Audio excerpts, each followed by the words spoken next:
देवासी संकल्प संस्था के हमारे आज के इस समारोह में हमारे बीच में उपस्थित हमारे तमाम सम्मानीय पूजनीय सभी साधु संत और महात्मा, सम्मानीय ओटाराम जी, भूपेंद्र जी, यहाँ उपस्थित तमाम हमारे सभी सरकारी अधिकारी, कर्मचारी, समाज के सभी आगेवान, सभी हमारी सम्मानीय बहनें, जनप्रतिनिधि, सभी बुजुर्ग, माताओं, बहनों और युवा साथियों, काफ़ी समय हो गया है, इसलिए मैं सिर्फ, क्योंकि हम रोज बात करते हैं, पर 2-4 मिनट में अपनी बात कहना चाहता हूं। साथियों, 2020 पूरा लगभग हमारा कोरोना में गया और 21 में भी कोरोना की वजह से आना जाना, मिलना, समारोह किसी भी प्रकार के बंद रहे। इसलिए लंबे समय तक आयोजन, समारोह, शादी ब्याह उस रूप में नहीं हुए कि सबका रोज मिलना हो जाए। पर आज अब जब सरकार की तरफ से भी विभिन्न छूट मिली है और हम सब ने ये आयोजन किए हैं, तो पुनः एक दूसरे से बात करने का, मिलने का अवसर सबको प्राप्त हुआ। इसलिए मैं सबसे पहले आयोजकों का आभार व्यक्त करता हूं और जिन व्यक्तियों को भी या प्रतिभाओं को सम्मानित किया जा रहा है उनको भी मैं बधाई देता हूं। साथियों, हम लोग हमारे समाज में अब लंबे कितने अरसे से समारोह कर रहे हैं, कार्यक्रम कर रहे हैं और हर तरीके की बात, क्योंकि सभी बुद्धिजीवी लोग हैं, तो जिसके जैसे विचार होते हैं अच्छे के, वो अपनी बात कह देता है। क्योंकि सभी बात कहते हैं तो सारी बात आ जाती है, सब बातों का समावेश हो जाता है, कोई पॉइंट नहीं छूटता। सवाल यह है कि कही हुई बातों को और सुनी हुई बातों को हम कहां तक और कब तक और किस रूप में उसको अमल में रहेंगे और कितने प्रतिबद्ध रहेंगे उस बातों के खिलाफ, उन विचारों के खिलाफ, और वो विचार और वो बात समाज के हित में, कल्याण में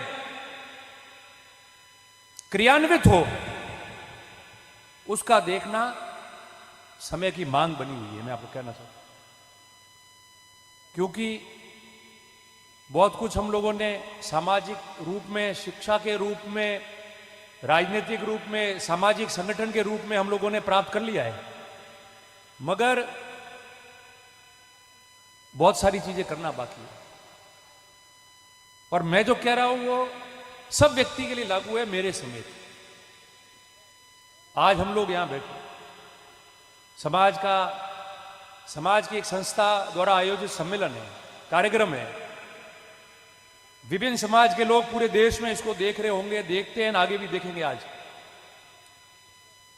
सभी समाजों के लोग हमारे कार्यक्रम को देख रहे हैं या देखेंगे भी, सोशल मीडिया का जमाना है। हमारा संदेश सामाजिक रूप में बिल्कुल स्पष्ट होना चाहिए। हम लोग हर विषय पे आगे बढ़े, कोई बात पीछे नहीं छोड़ी। संकल्प लेने का वक्त यह भी है कि हम किस प्रकार से शिक्षित और मजबूती से बने, संगठित बने, राजनीतिक रूप में और मजबूत बने। संकल्प इसके लेने के लिए बात हमारे यहां मंच पे बैठे हुए या आज जो हमारे बीच में नहीं भी हो संसार में, प्रत्येक व्यक्ति ने समाज के उसकी क्षमता के अनुसार उसने योगदान दिया। ऐसा कोई व्यक्ति नहीं है जिसको हम कह सकते हैं कि उसने योगदान नहीं दिया होगा। फर्क इतना है, कोई समय के हिसाब से ज्यादा कर पाया, कोई नहीं कर पाया होगा। तो किसने कितना काम किया उसका मूल्यांकन कभी नहीं हो सकता। मूल्यांकन ये हो सकता है कि उनको समय मिला तो उन्होंने उनकी क्षमता से पूरा काम किया, कम या ज्यादा किया ये कभी नहीं हो सकता, क्योंकि हर व्यक्ति का अलग अलग विचारधारा, शारीरिक क्षमता, मानसिक क्षमता ये होती है। मैं कह दूं मैंने सब कुछ किया तो थोड़ी होता है, या किसी ने छोटा किया हो तो वो थोड़ी, उसने उसकी क्षमता से काम किया। और मैं आपके बीच में बताना चाहता हूं, आज हम लोग सब यहां बैठे हैं, शिक्षा में कितने आगे बढ़े अभी, हर व्यक्ति शिक्षा ले रहा है, अधिकारी नौकरी में लग गए, हम लोग कर्मचारी है, डॉक्टर्स है, उनको देख के और भी लोग प्रोत्साहित हो रहे हैं। कोई सरकारी नौकरी में गया, कोई खुद का व्यवसाय कर रहा है, डॉक्टर है तो अपनी खुद की प्रैक्टिस कर रहा है, और हम सबका मान बढ़ा रहे हैं। ये मजबूत होना चाहिए। और सामाजिक संगठन में भी जो भी कार्यक्रम हो उसको अच्छी तरह से करो, एक रह के करो। अब हम लोग पिछले 7 दिन से सभी जगह टूर्नामेंट और प्रोग्राम है दोनों जिलों में, और काफी जगह हम लोग साथ गए, सब लोग मिले उन कार्यक्रमों में। आप सोचो, एक जगह हम क्रिकेट के टूर्नामेंट में जाते हैं, 32 टीम समाज की। एक दिन में हमने 8 कार्यक्रम, मंत्री जी बैठे हैं, तीर्थगिरी जी, भूपेंद्र, सब हम लोगों ने एक दिन में 8 कार्यक्रम कर रहे हैं। 200 टीमों के लोगों से मिलना होता है। कितनी मजबूती से अपने हिसाब से वो लोग काम कर रहे हैं, और सामाजिक मेल मिलाप होता है वहां। आज क्या चाहेंगे हम लोग, कोई भी व्यक्ति हो, इस मंच पे हो या मैंने कहा संसार में नहीं हो, जिन्होंने समाज को आगे बढ़ाने के लिए, मजबूत बनाने के लिए अपना योगदान दिया है, वो क्या चाहेगा? वो यही चाहेगा, भले वो कैसा भी व्यक्ति हो, हर व्यक्ति अपना हित देखता, हर व्यक्ति अपना काम करेगा, वो बंदी होने वाला है। मगर वो यही सोचेगा कि मैंने मेरा समय और पूरा योगदान दिया, हर तरीके से समाज और हर तरीके से हमारा समाज आगे बढ़ के मजबूत हो, और आज मजबूती से सभी लोग उसको आगे बढ़ा रहे, तो उन व्यक्तियों की आत्मा सबसे ज्यादा सुखी होती है, भले वो कैसा भी व्यक्ति हो, कि मैंने निश्चित रूप से ये पूरा काम किया। और आगे भी ये करना पड़ेगा, छोटी छोटी बातों को छोड़ना पड़ेगा। प्रतिस्पर्धा का जमाना है, ये मैं भी मानता हूं। हर व्यक्ति के मन में कई प्रकार की इच्छा होती है, ये मैं भी मानता हूं, होनी भी चाहिए, करनी भी चाहिए। पर जो भी काम करे, मजबूती से साथ होके खड़े होके करोगे, और कटु सत्य बात एक दूसरों को कहोगे, और सामाजिक स्तर पे कोई निर्णय लोगे, तो कोई भी आपके उस निर्णय से बाहर नहीं जाएगा, और हमारी जो गाड़ी जा रही है वो कहीं रुकेगी भी नहीं और आगे बढ़ेगी। ये निवेदन मैं आपको करना चाहता हूं, क्योंकि आज राजनीतिक रूप से हम लोगों ने राजस्थान के पूरे नक्शे में समय के हिसाब से बहुत पीछे थे, मगर हम लोग मौका मिला तो पिछले 17-18 साल से जो 50, 60, 70 साल का गैप हुआ था, उसको भरने की और कवर करने की कोशिश की हम लोगों ने। और हर व्यक्ति ने यह कोशिश की कि मैं किस प्रकार से समाज को मजबूत कर सकूं। मैंने हमेशा ये बात कही है और आज भी कह रहा हूं। कई लोग कहते हैं, कई बात होती है कि जातिवाद, कोई कहता है मत करो, पर जातिवाद क्या है? 2 प्रकार के जातिवाद होते हैं। एक जो जाति का गलत फायदा उपयोग उठा के और वो जाति दूसरों के लिए तकलीफ बनती है, और एक जातिवाद वो होता है जब जाति इकट्ठा होके, संगठित होके अपने समाज को शिक्षा, समाज और राजनीति के मामले में 36 कौम का प्रेम लेके आगे बढ़ती है और अपने आप को सक्षम बनाती है। वो भी एक जातिवाद है। वो जातिवाद 50 बार होना चाहिए। अगर जाति इकट्ठी होकर शिक्षा का स्तर कैसे हमारा बढ़े, जातियां इकट्ठी होकर समाज में किस तरीके से अच्छा समाज का निर्माण हो, और जातियां इकट्ठी होकर 36 कौम का प्रेम लेकर, उनकी सहायता लेके, उनका मदद लेके, उनका आशीर्वाद लेके वो राजनीति में शीर्ष पे जाने की कोशिश करे, तो निश्चित तौर पे ऐसी जातिवाद होनी चाहिए। पर जातियां इकट्ठी होकर दूसरों को परेशान करे, इकट्ठा होकर हम उसका गैर फायदा उठावे, वो निश्चित तौर पर नहीं होना चाहिए। हम सामाजिक ढांचे में रहते हैं जहां विभिन्न प्रकार के धर्म के, जाति के, वर्ग लोग रहते हैं। गांव में और वर्ग में सबको उसकी जरूरत है। हम सबको उनके साथ रहना है, उनके साथ मिलकर ही आगे बढ़ा जा सकता है। और हमने बरसों तक उन लोगों की सेवा की है, इसलिए हमको भी मदद करने में कोई नहीं चूकेगा। फर्क इतना है कि राजनीति में बैठे हुए लोग जब देखते हैं कि मजबूत जातियां इकट्ठी होकर खड़ी हो जाएगी और वो लोग अपनी स्तर से सोचेंगे और बड़े होंगे, तो निश्चित तौर पर उनको परेशान करने के लिए किसी प्रकार के कहीं भी ऐसी अफवाहें उड़ाएंगे। आज अगर राजनीति में कोई भी व्यक्ति सरपंच बना इस समाज का या एमएलए मंत्री बना है, तो बिना 36 कौम के प्रेम के, उनका आशीर्वाद उसके कोई बन सकता है क्या? वो लोग हमको वोट देते हैं तब हम बनते हैं ना। पर तकलीफ किसको आती है? तकलीफ ऐसे लोगों को आती है जो समझते हैं कि विभिन्न जातियों का, 36 कौम का प्रेम इनको मिलता है, और इनका व्यक्ति सरपंच से अगर एमएलए मंत्री बनता है तो जिनको सिर्फ खकरता है वही जातियों के बीच में अनबन करते हैं। और वक्त के हिसाब से 17-18 साल में सब तेजी से इतने आगे बढ़ गए कि सब देवासी ही तकलीफ देता है। सब भूपेंद्र जी या माधेवाराम जी या पाचाराम जी, नरसिंहराम जी या रतन, उस शब्द की कोई तकलीफ नहीं है। तकलीफ उसके पीछे जो शब्द लगता है उसकी तकलीफ है। इस बात को, सत्यता इसको माननी पड़ेगी सब लोगों को। अगर उस देवासी को अलग रख के कर दे कि भाई ये लो या ये माधेवाराम जी या रतन, तो कोई दिक्कत नहीं, बहुत बढ़िया है। और दोनों जुड़ के अगर राजनीति की अच्छी बात करके या ताकत बता के अपना हक लेने के लिए सबके आशीर्वाद से तैयार हो जाएंगे तो कहेंगे ये गड़बड़ है, बेकार है, गालियां बकेंगे, षड्यंत्र करेंगे, जो मर्जी आए वो लिखेंगे, जो मर्जी आए वो करेंगे। पर मैं आपको आज भी बात बताऊं, राजनीति में कोई एमएलए एमपी बनने नहीं आया था। किसी ने नहीं सोचा था कि एमएलए एमपी या मंत्री बनेंगे। कभी विचार ही मन में नहीं आया होगा, सोचा भी नहीं, वहां तक पहुंचे थे। सामाजिक सेवा में और राजनीति में इसलिए खड़े रहे कि अच्छा समाज का निर्माण हो, सबका प्रेम लेके हम आगे बढ़े, अच्छा शिक्षित समाज बने और दुनिया के साथ में हम मिलके चले। उससे हमको मौका मिल गया, इसलिए आगे बढ़े। पर उसका मतलब ये नहीं है कि कोई चाहे कि सरेंडर हो जाए। हम गलत करेंगे तो भरेंगे, हम गलत करेंगे तो समाज में समाज और सामाजिक और राजनीतिक जीवन में 36 को हमको अपने आप तय करेगी कि इन्होंने गलती की, इनकी सजा है। मगर नाम बड़ा होने से, समाज मजबूत होकर बड़ा होने से कोई कितना ही षड्यंत्र करके रोकना चाहे, गिराना चाहे, तो उस रात का तो जन्म ही नहीं है कि हम उनको सरेंडर हो जाए। ईश्वर मौत के अलावा कुछ नहीं देखता, लड़ाई जारी रहती है, कोई फर्क नहीं पड़ता है। कि मुझे पता है मंच पे जो भी सरपंच बैठे या मंत्री जी बैठे या ये मंत्री जी बैठे या कोई भी बैठे हो, पूरी जिंदगी नहीं रहने वाले। ये भी पूरी जिंदगी मैं भी नहीं रहने वाला हूं कोई पद पे। कोई कह सकता है कि पूरी जिंदगी एमएलए मंत्री यही रहेंगे या बनेंगे? ये प्रक्रिया है।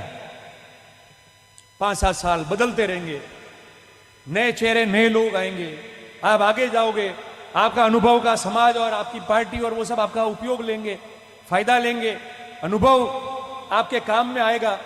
उसी प्रकार से परिवार बड़ा होता है और वो करना भी चाहिए और वो भी होगा, क्योंकि अनुभव लेने के बाद में अगर मजबूती से कहीं और जगह जाके समाज के व्यक्ति बैठेंगे तो वहां ऊंचाई से देखेंगे तो पूरे समाज को देख के उनको इकट्ठा करके उनको मजबूत करके रख सकते हैं। और नीचे बैठ के ही कोई हर बार बड़ा बनने की कोशिश करेगा तो उसको ऊंचा वाला भी नहीं दिखता है, साथ वाला भी नहीं दिखता है। इस बात को हम भी बराबर जानते हैं।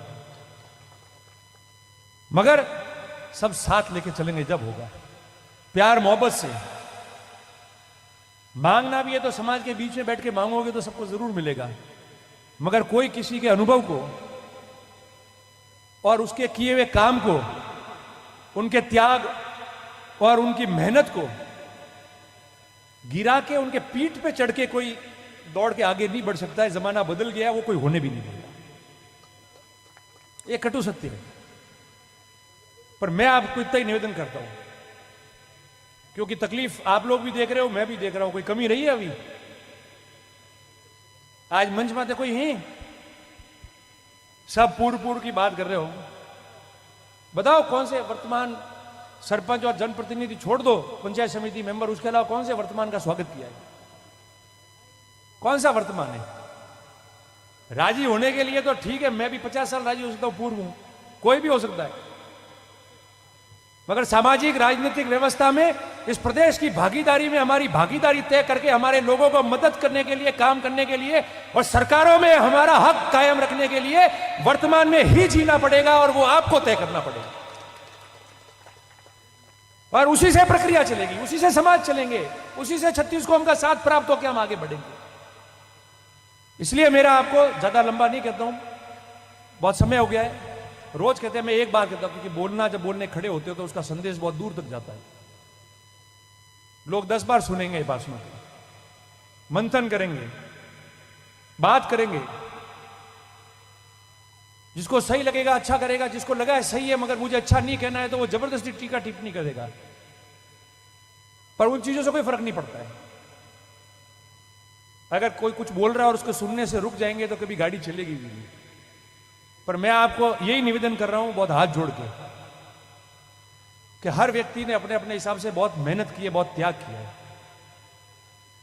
हमारी व्यवस्थाओं को मजबूत रखने के लिए, संगठित रखने के लिए यहां विभिन्न विचारधारा के पार्टी के लोग बैठे हैं और सब अपनी अपनी पार्टी की बात करेंगे, क्योंकि उनकी अपनी अपनी पार्टियों ने, सरकारों ने जो समाज के लिए किया है वो भी बताएंगे और वो भी बात करेंगे और निश्चित तौर पे करनी भी चाहिए और उस हिसाब से ही वोट होता है। राजनीति में केवल समाज की बात करने से काम नहीं चलता है। मगर मैं इतना जरूर कहना चाहता हूं कि सारे लोग मिलके छोटी मोटी बात छोड़ो, नुकसान जितना होना है वो बहुत हो गया है, उसकी कल्पना ही नहीं कर सकते। वो दौर बीत गया है, वो वापस नहीं आ सकता। अब तो प्रक्रिया में बने रहे, उसकी बात है। और जो मेहनत करता है और चलता है और जो सबके लिए तैयार खड़ा रहता है, उसको पूछो कि कितनी तकलीफ पड़ती है। पर मैंने जैसे आपको पहले कहा, आज भी कह रहा हूं, ये समाज है और ये समाज का मंच है। एमएलए एमपी इतना जरूरी नहीं है। अगर मैं मेरी पार्टी में काम कर रहा हूं तो पार्टी भी मजबूत है, मैं भी मजबूत हूं 36 कौम की सेवा करने के लिए। तबका नहीं भी होगा ना, तो इंसान अगर पांव पे मजबूत होकर दौड़ेगा तो वो सबकी 36 कौम की मेहनत कर सकता है और उसमें कोई पीछे नहीं आने वाला, कोई नहीं हटने वाला पीछे, बंद भी नहीं होगा। और मैंने कहा है, जितना कोसोगे उतना डबल दौड़ेंगे। ये जो कोसते हैं ये हमारी शक्तियां हैं, ये जो खराब लिखते हैं ये हमारी ताकत है, ये जो बुरा सोचते हैं हमारे बारे में, षड्यंत्र करते हैं बदनाम करने की, ये हमारी प्रेरणा है, हमारे मार्गदर्शक है। अगर ये नहीं करे तो सुबह पांव पे खड़े ही नहीं हो जाए, आलस में सोते ही रह के मजा करना है। ये कहते ही सुबह शुरू हो जाता है कि भाई तू या मैं, आजा चल मैदान में वापस। नकारात्मक को सकारात्मक करके कैसे आगे बढ़ना है उसकी भी विचारधारा। इसलिए मैं आपको कहता हूं, इस राजस्थान के नक्शे पे 30-35 लाख की अधिक आबादी वाली जाति वर्ग, हमने मिलकर हमारा स्थान राजनीति में तय किया और पार्टियों ने हमको स्थान दिया होगा। वो कैसे कायम रहे, हमारे लोग किस प्रकार से सरकारों में, जयपुर में बैठ के आपके अपने समाज के और 36 कौम के लोगों की सेवा कर सके, इसके लिए बिल्कुल सोच के मजबूती से आगे बढ़ना चाहिए। यही मैं आपको कहना चाहता हूं। अंत में एक छोटी बात जो पहले कई हमारे संचालक ने, मार्शा ने और सभी लोगों ने बात की। एक जमाने में भाषण देते थे विभिन्न नशों के बारे में। पता नहीं वो नशे तो अच्छे में आ रहे हैं कि बुरे में आ रहे हैं आज, मगर ये जो स्मैक और एमडी का नशा है, जो पूरा ये इलाका है जहां हम खड़े हैं, उससे आगे तक बर्बाद कर देगा। और आने वाले 4-5 साल में अगर यही हालत रहे तो भले इस मंच से रतन देवासी भाषण देवे, ओटाराम जी देवे या तीत गिरी जी देवे, सामने वाला अगर चुस होके हो गया तो उसको पता ही नहीं चलेगा कौन बोल रहा है, समाज का कौन आदमी है।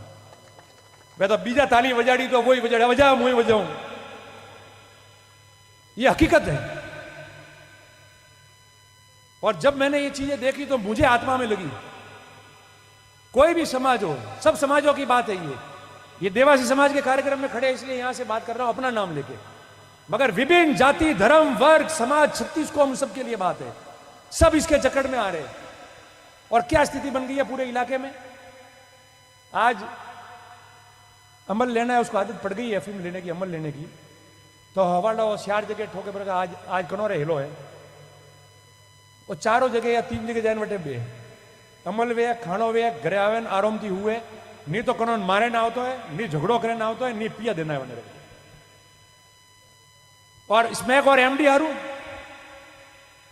हवालो उठे और रह नहीं हकतो, घरवाला देखे कि वो यू तांडव कराने होकलती बोधो, पर वो लावे कटाती घरवाला ही वने पिया साजी 20,000 रुपया नकद माल लावनो जरे क्या करे, बीने रेन मारे, गला माहिती, दागीना खोसे, एडा एडा फोटो आप लोग देखिए, कौन माहिती बाली कहते कौन फाड़े, और पसे जाए वनो दलालो गोड़े जो वेसे ने गोमरे ओरन में गोसन में वटे जाए लावे और वटे अपीन पियन पासो घरे आवे, चूस वे नाले धके द्योन नहीं। अगर ए हालात रिया तो चाकू मारवा में कमर नहीं छोड़े 2 मिनट। अगर 3-4 साल वरे गया आने हालात में। पहला बताओ आपने गांव में अटे ये पूरा एरिया में तो है ही, लोग बने कहे कि साहब यू मत करो वोट कटे, हमें करता करता तो मनिए ठा पड़ी और कतरा कटे कूण देन कटाती आवे वा छोड़ो बात में। अजय दूध पीता नहीं रहा हो भाई, कौन देन कतरा कटिया है, कतरा चुनाव में गर्दी ध्यान पड़ी रही। पर वनेरो मतलब थोड़ी है मैं पहले क्यों एमएलए कोई पूरी जिंदगी रहवा रहा हूं, मंत्री पूरी जिंदगी रहूं, पर जतरे उम्र वेई आप लोगों रे वश में रही हो तो आप रे परिवार में जाए तीसरी पीढ़ी में मैं जाए वश में बही हो तो कम से कम वो मोने वो लोग तो सही है कि देवासी जी आया है, रतन जी आया है, महादेव जी आया है, फलोना जी आया है, डॉक्टर साहब आया है या मंत्री जी आया है, कौन आया है, बावसी आया है ने वो नहीं होल के तो पसे का कोने में हो जाए पसे का करियो मैं जाए ने अतरी साल वो काम कीधोड़ो है तो घर तो बे नहीं एकता पसे करियो का हो बताओ। कोई फर्क नहीं पड़ता है, कोई वोट नहीं दिए कोई चिंता नहीं भाई, पहला ही ना दे दो कि थेड़ा भाषण दीदा था तो वोट नहीं देना है तो नहीं लड़ो और समाज के मंच में दे दो, कोई दिक्कत नहीं, पर जो काम हाथ में लिया है वो अभियान होगा। इसलिए मैं आप सबको कहना चाहता हूं कि एक तो गांव के ओरण गोचर सब जगह जो आके बेचता है उसको पकड़ो, पुलिस के हवाले करो, हमको भी बताओ, हम देखेंगे क्या करना है।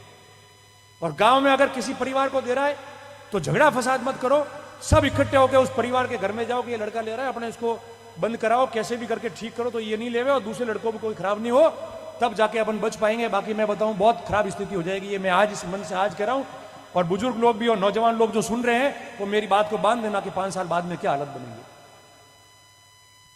माताएं बहनें भी है, सब लोग जाके कहो कि मत लो इसको। और कई गांव में हुआ सब्जी वाला बेच रहा है, गोली की बलनी है, बलनी में गोली है, गोली के अंदर स्मैक पड़ा हुआ है, चुपचाप उसको दे देता है। कई लोगों ने उनको भगाया है गांव के बाहर। अच्छा समाज, मजबूत समाज कैसे रहेगा? छत्तीस कौम में कैसे युवा और आने वाली पीढ़ी मजबूत रहेगी? ये इसी प्रकार से रहेगी। इसीलिए मैं आपसे इतना निवेदन करता हूं, अपना अपना घर बचाओगे तो बच जाएंगे, पूरा गांव बच जाएगा। और कोई सोच रहा है कि वो पड़ोस वाला ले रहा है, लेवा दे दिख रहा है तो वो पूरू, पर वो पूरू नहीं हुआ, वह आग अपने घर में जरूर आई, कोई अन्य आग की वशे नहीं अब तो है। और मुंह आप लोगों ने निवेदन करना चाहिए सब। इसलिए अंत में बहुत देर हो गई, मंत्री जी बोलेंगे। आप सबको बहुत बहुत मेरी तरफ से शुभकामनाएं, बहुत बहुत आभार। अच्छा मजबूत भविष्य हमारा आगे बढ़े, आगे बढ़ के हम लोग मजबूत रहे, 36 कौम का प्रेम आशीर्वाद प्राप्त करके हमारे समाज और समाज के संगठन को विभिन्न विभागों में आगे बढ़ाए, यही मैं कामना करता हूं। आप सबका बहुत बहुत धन्यवाद, बहुत बहुत आभार और जय हिंद। अब मैं आपको, अरे भैया बैठ ओ पॉइंट भी हो लास्ट बार कोटराम जी बोले चाय पिए रही आई बोली जितरे हम सब एक स्मैक और एमडी के लिए एक प्रतिज्ञा लेंगे। आज पूरे राजस्थान में संदेश जाएगा, मैं आपको कह रहा हूं, आप नोट कर लेना। राजस्थान की राजनीति में, प्रशासन में कि इतने बड़े जहर को देखा था 2-3 दिन पहले गुजरात के अखबार में क्या छपा था स्मैक एमडी को लेकर।